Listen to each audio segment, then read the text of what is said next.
Don in London, hello. It's April 12th, 2009, time just after 10 in the morning. Happy Easter, or just happy Sunday. My video is all about recovery from addiction to either substance or behaviour.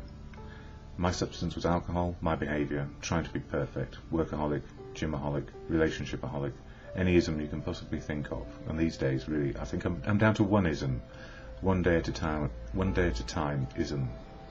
And what makes my life work better and more completely is being in fellowship and being in family, being in community and society. So how did I get back from the brink of checking out on this life with the addiction of alcohol and the addiction of extremes? Well, simply the fellowship of AA, Alcoholics Anonymous, made me able, or helped me be able, to stop drinking one day at a time.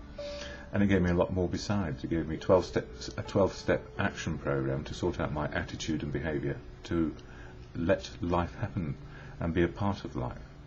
And I'm extraordinarily grateful for that on a daily basis. So today, Sunday, it's going to be a good day, I guess. Whether or not too good doesn't matter. But I'm meeting family for lunch and having a gentle day of quiet reflection. And we're going to a couple of meetings of AA. And probably or one or two, I'm not sure. See how life goes. And at AA meetings we always share the preamble, what is the fellowship all about. I don't speak for the fellowship, I can just speak about how it helps me keep sober just for today. And the preamble shared at every meeting, which I'll hear twice today with any luck, goes like this. Alcoholics Anonymous is a fellowship of men and women who share their experience, strength and hope with each other, that they may solve their common problem and help others to recover from alcoholism. The only requirement for membership is a desire to stop drinking. There are no dues or fees for AA membership. We are self-supporting through our own contributions. AA is not allied with any sect, denomination, politics, organisation or institution. It does not wish to engage in any controversy, neither endorses nor opposes any causes. Our primary purpose is to stay sober and help other alcoholics to achieve sobriety. And that's just on a daily basis. So there's no big learning other than we can learn in a day how to make life work. And it's a cumulative thing, so we gain a bit more wisdom as we go along. It doesn't mean when we gain wisdom that life is going to be all hunky-dory. What it means is we're able to meet the challenges better and more ably in each day that we keep sober. So sober comes first and the rest of life follows. And that might seem like a strange choice, but when we were dominated and completely addicted to alcohol, that came first, and it isolated it and excluded us from society, and more often than not from friends and family and community. So what's the difference these days? Well, I'm a part of again. I'm part of inclusion rather than exclusion. And often when I hear people talk about kids being excluded from school, I wonder if that's the start of a lifetime problem with exclusion. Isolation makes us feel angry and resentful because we don't know how to be a part of. And the simple truth of being included and part of means that we get our choices in life back.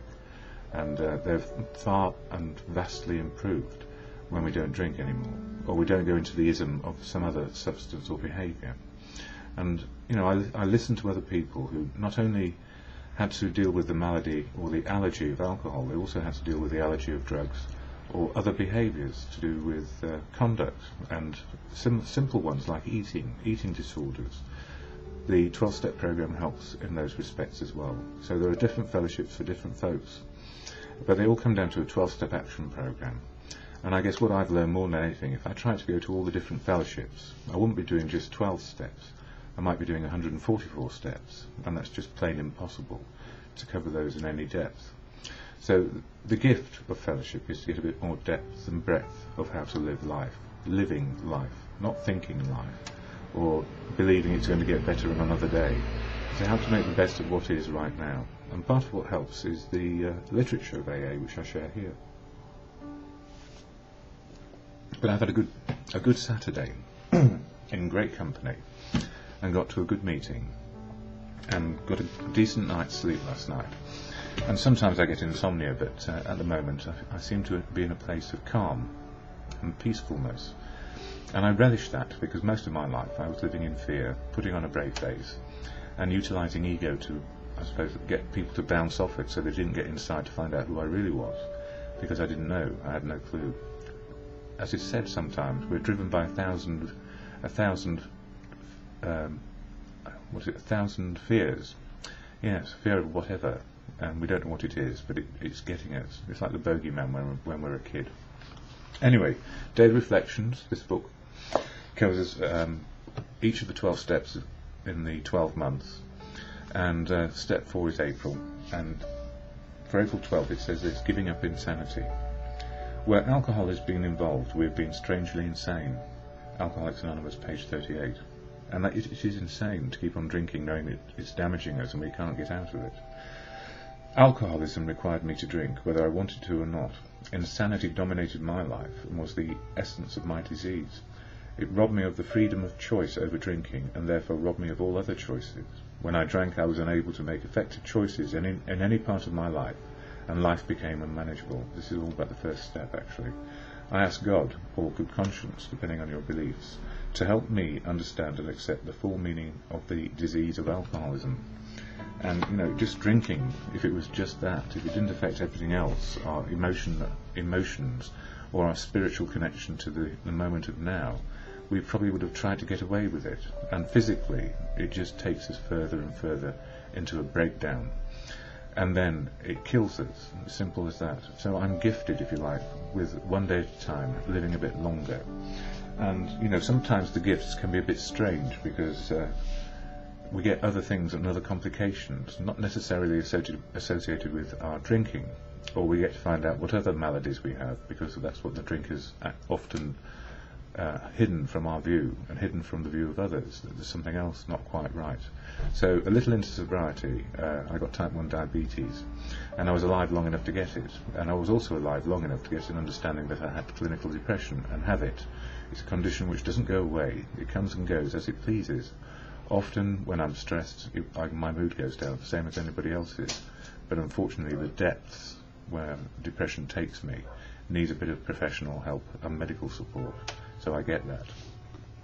As Bill sees it, one of the co-founders, there's a page a day if you wish, or more, and it is indexed by the different steps and different parts of how the fellowship works. But I do it linearly, and so for page 75 it says losing financial fears. When a job still looked like a mere means of getting money rather than an opportunity for service, when the acquisition of money for financial independence looked more important than a right dependence upon God or good conscience, we were the victims of unreasonable fears, and these were fears which would make a serene and useful existence at any financial level quite impossible. But as time passed, we found that with the help of AA's 12 steps, we could lose those fears, no matter what our material prospects were. We could cheerfully perform humble labour without worrying about tomorrow.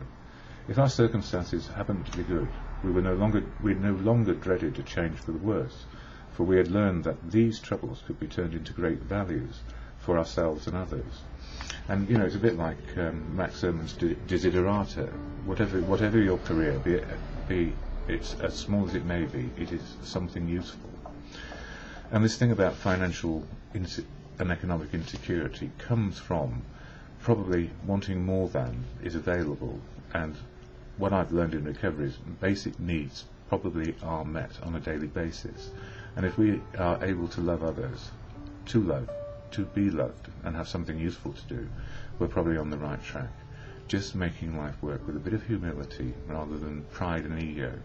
So for me these days, I like the idea of letting go my ego, letting go my fears, and not wearing a brave face in better ways, to find some personal self-esteem, a bit of faith and a bit of courage, just to try and see what this day will have for me and how it may unfold. So if I try not to control it, it gets bigger. If I try to control it, it gets smaller, and I'm a prisoner of my own intellect. And that was the danger when alcoholism was at its worst. I used my thinking to keep me drinking rather than my feelings to free me. So when I say, God grant me the serenity to accept the things I cannot change, courage to change the things I can, and the wisdom to know the difference, it simply is just for today.